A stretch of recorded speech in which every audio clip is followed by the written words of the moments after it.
Hello everyone, welcome to my channel. So continuing with the chapter that is reaching the age of adolescence, today we will continue with changes at puberty. हम उन changes के बारे में जानेंगे जो puberty में हमें नज़र आती हैं। सबसे पहले जो आपको नज़र आएगी वो होएगी इंक्रीज इन दी हाइट। तो सबसे पहले जो है आप देखोगे 10-11 साल का बच्चा है जो एकदम से हाइट को कैच करता है। दूसरी चेंजेस होती है चेंज इन बॉडी शेप, जैसे कि लड़कों के शोल्डर्स ब्रॉड हो जाएंगे, गर्ल्स की जो है ब्रेस्ट आ जाएगी। तीसरी चेंज होती है वॉइस चेंज, जो कि लड़कों में बहुत प्रोनाउंस्ड होती है, लड़कों में एकदम से आवाज़ चेंज हो जाती है। चौथी चेंज होती है increase activity of sweat and sebaceous gland, जिसमें लड़के और लड़की को पसीना और उनके जो है पिंपल्स आने शुरू हो जाते हैं। And the fifth is development of sex organ, जिसमें जो है सेक्स ऑर्गन्स की डेवलपमेंट हो जाती है। And the next last thing is reaching mental intellectual and emotion maturity.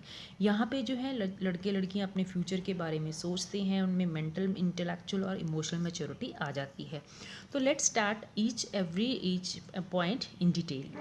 सबसे पहले जो चेंजेस इन प्यूबर्टी आती है वो increase in height. The most conspicuous change during puberty is the sudden increase in height. At this time the long bones, that is the bones of the arm and leg, elongate and make a person tall. यहाँ पे जो है most prominent change आएगी कि height increase होएगी। जितनी भी long bones हैं, कौन सी, आर्म्स की और लेग की, वो एकदम से बड़ी हो जाएंगी, जिसकी वजह से जो है person appear to be taller. Now ये जो एक एक्टिविटी है, the following chart gives the average rate of growth in height of boys and girls with age. The figures in column 2 and 3 give the percentage of the height a person has reached at the age given in column 1. तो यहाँ पे जो है एक chart दिया गया है। यहाँ पे बॉयज़ का परसेंटेज ऑफ फुल हाइट है और गर्ल्स की परसेंटेज फुल हाइट कितनी मैक्सिमम बढ़ती है। और 18 एज पे जाके 100% हो जाता है। 8 ईयर से स्टार्ट होती है, मतलब लड़कों में 72 है और लड़कियों में 77। तो मीन्स लड़कियों में ज़्यादा होती है पहले 2-3 साल, लेकिन उसके बाद आप देखोगे दोनों की बराबर हो जाती है।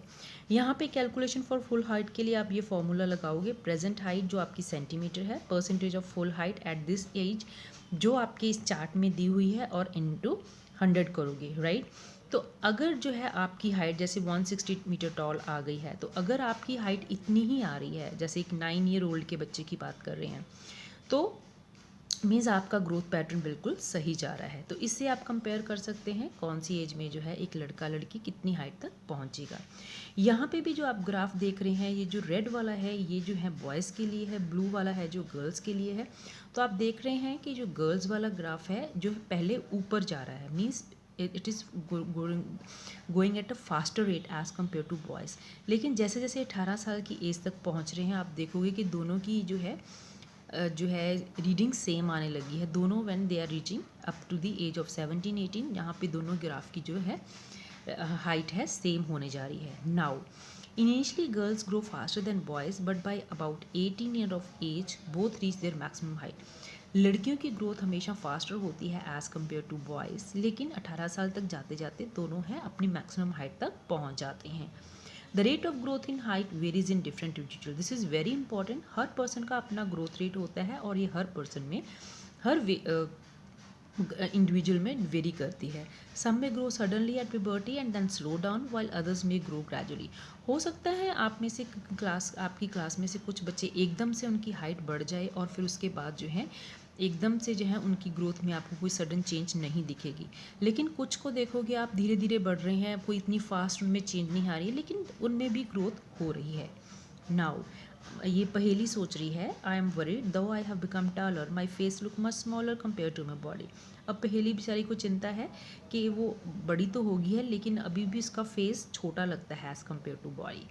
Now, there is no need for Paheli to worry. All parts of the body do not grow at the same rate. This is very very important. ये नहीं है कि अभी आपकी जो लॉन्ग बोन्स है वो एकदम से बढ़ गई हैं, उनकी ग्रोथ हो गई है तो आपका फेस भी उसी तरह मैच्योर हो जाएगा। तो मीन्स हर बॉडी का पार्ट हर इंडिविजुअल में डिफरेंट रेट पे ग्रो करता है। Sometimes the arms and legs or hands and feet of adolescent look oversized and out of proportion with the body. But soon the other part catch up and result in proportional body. तो हो सकता है हमें आज जो कि जिस बच्चे के हाथ बहुत बड़े लंबे लग रहे हैं, हो सकता है वो 18 ईयर की एज तक जो है आपको बिल्कुल नॉर्मल लगने लग जाए, बिकॉज क्योंकि उसके कंपैरेटिवली उसके फेस या अदर जो बोन्स है वो इतनी अच्छे से अभी ग्रो नहीं कर पाई हैं, लेकिन 18 ईयर्स तक जो है उसकी बॉडी एक प्रपोर्शनेटली ग्रो कर जाती है। तो जो कुछ पार्ट्स जो आपको छोटे लग रहे थे वो धीरे धीरे आप जो है बड़े हो जाएंगे और अपनी आपकी बॉडी एक प्रोपोर्शनेट हाइट एक्वायर कर लेगी। You must have notice that height of an individual is more or less similar to that of some family member. ये भी बहुत डिपेंड करता है कि आपकी फैमिली में कैसी हाइट चल रही है, ठीक है। All depends on gene. अगर मोस्टली ये देखा गया है कि जो पेरेंट्स लंबे होते हैं उनके बच्चे भी अक्सर जो है लंबे पाए जाते हैं।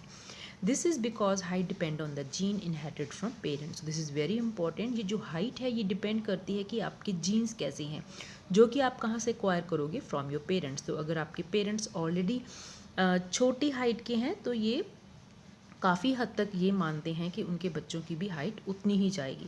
लेकिन अगर ऑलरेडी आप जो है पेरेंट्स की हाइट 6 फीट है, 6.5 है, तो उनके बच्चों की भी हाइट उतनी ही जाती है, because it all depends on gene. It's however very important to eat the right kind of food during these growing years. So ये बहुत इंपॉर्टेंट है कि जो है आप बैलेंस डाइट लें, अच्छा खाना खाएं। This helps the bone, muscles and other parts of the body get adequate nourishment for growth, ताकि आपके हर बॉडी के मसल को, बोन को जो है प्रॉपर एडिक्वेट नरिशमेंट मिले ताकि वो ग्रो अप हो सके। You will find nutritional need of adolescence discuss later in the lesson. एक जो एडोलेसेंट बच्चा है जिसकी ग्रोथ हो रही है उसमें उसकी क्या न्यूट्रिशन नीड्स होंगी, ये जो है अभी हम आगे जैसे बढ़ेंगे उस चैप्टर में पढ़ेंगे। Change in body shape. दूसरी चेंज जो होती है कि बॉडी शेप चेंज हो जाती है। जैसे कि लड़के होते हैं उनके शोल्डर्स ब्रॉड होते हैं, उनकी छाती जो होती है चौड़ी होती है, right. This is because they have entered the age of puberty when shoulders generally broaden as a result of growth. ये एक जो है प्यूबर्टी का एक फीचर है जहाँ पे जो है जो कंधे होते हैं वो ब्रॉड हो जाते हैं as a result of growth. In girls the region below the waist become wider, जबकि लड़कियों में वेस्ट से नीचे वाला भाग है वो जनरली जो है वाइड हो जाता है। In boys the muscles of the body grow more prominently than in girls. तो आपने देखा होगा लड़कों में जो है मसल्स की डेवलपमेंट बहुत प्रोमिनेंट होती है एज़ कम्पेयर टू गर्ल्स। तो 10 changes occurring in adolescence boys and girls are different. तो ऐसा नहीं है जो चेंजेस लड़कों में पाई जा रही हैं वैसी ही लड़कियों में पाई जा रही हैं। लड़कियों में अपनी तरह की चेंजेस पाई जाती हैं, लड़कों में अलग तरह की चेंजेस पाई जाती हैं। तीसरी चेंज आती है वो है वॉइस चेंज। आपने बहुत सारी बार नोटिस किया होगा, जैसे कुछ लड़के बोलने की कोशिश करते हैं आपकी क्लास में, जब 9th 8th में हो जाते हैं तो उनकी आवाज़ फटती है, राइट। तो उसमें क्या होता है कि जैसे ही प्यूबर्टी आती है वॉइस बॉक्स जिसको हम लेरेंक्स बोलते हैं वो भी ग्रो अप करना शुरू हो जाता है। So boys develop larger voice boxes. तो लड़कों का जो वॉइस बॉक्स होता है वो लार्जर ग्रो करता है। The growing voice box in boys can be seen as a protruding part of the throat called Adam apple। तो आप इस पिक्चर 10.2 में देख सकते हो कि एडम एप्पल की उन्होंने एग्जांपल दी है कि आपका लेरिंग्स है, जो लड़कों का लेरिंग्स है वो बहुत ज़्यादा ग्रो अप करता है, right. So in girls the larynx is hardly visible from the outside because of its small size, जबकि लड़कियों में लेरिंग्स का साइज़ जो होता है बहुत स्मॉल होता है as compare to the boys. तो इसीलिए जो लड़कियों की जो होती है हाई पिच वॉइस होती है जबकि लड़कों की डीप वॉइस होती है, right. Now the next is in adolescent boys sometimes the muscles of the growing box go out of control and the voice become hoarse. This state may remain for a few days or week after the voice become normal। तो जो है क्या होता है कि कई बार muscles ज़्यादा grow कर जाते हैं as compare to the voice box. तो क्या होता है कि जिससे आवाज़ फटने लग जाती है, ये कुछ महीनों तक रह सकती है या कुछ वीक्स तक रह सकती है, जबकि जो है ये सब चीज़ें उनकी बॉडी में नॉर्मल नहीं हो जाती। उनका जो है वॉइस बॉक्स अच्छी जो है प्रॉपर ग्रोथ नहीं हो जाती, उसके सराउंडिंग मसल्स हैं वो भी उसके प्रोपोर्शनली ग्रो अप नहीं हो जाती, right. So Adam apples you can see in this picture 10.2 Adam apple in a grown up boy. So many of my classmate have a hoarse why, now I know why. तो अब आपको पता चल गया होगा कि कुछ लड़कों की जो आवाज़ है बहुत ज़्यादा चेंज हो जाती है। It happens because of the growth in the larynx, और हम उसको बोल सकते हैं voice box. Now increased activity of sweat and sebaceous gland. तो during this period increase activity of sweat and sebaceous gland देखी गई है। During the puberty the secretion of sweat gland and sebaceous gland increases. Sweat जो है पसीने वाले gland, sebaceous जो oil gland होते हैं। तो आपने देखा होगा कि इस एज पे जाके लड़के लड़कियों को मोस्टली पिंपल्स आते हैं क्योंकि उनके जो ऑयल ग्लैंड होते हैं या बहुत ज़्यादा एक्सट्रीम एक्टिविटी होती है, लड़के बहुत पैशन से क्रिकेट खेलते हैं, लड़कियां अपनी गेम खेलती हैं, तो उनमें जो है secretion of sweat and oil जो ऑयल ग्लैंड होती है वो बढ़ जाती है, right. Now many young people get acne and pimple on the face at this time because of the increased activity of these gland in the skin. इसकी वजह से increased activity of sweat and sebaceous gland लड़के और लड़कियों को mostly pimple हो जाते हैं, right. Now a few glands such as sweat glands and oil glands and salivary glands release their secretion through duct. Endocrine gland release hormones directly into the bloodstream, so they are also termed as ductless gland. कुछ जो होते हैं ये जो आप अब next जो है आगे हम बढ़ेंगे चैप्टर में तब हम पढ़ेंगे कि हमारा एंडोक्राइन सिस्टम होता है.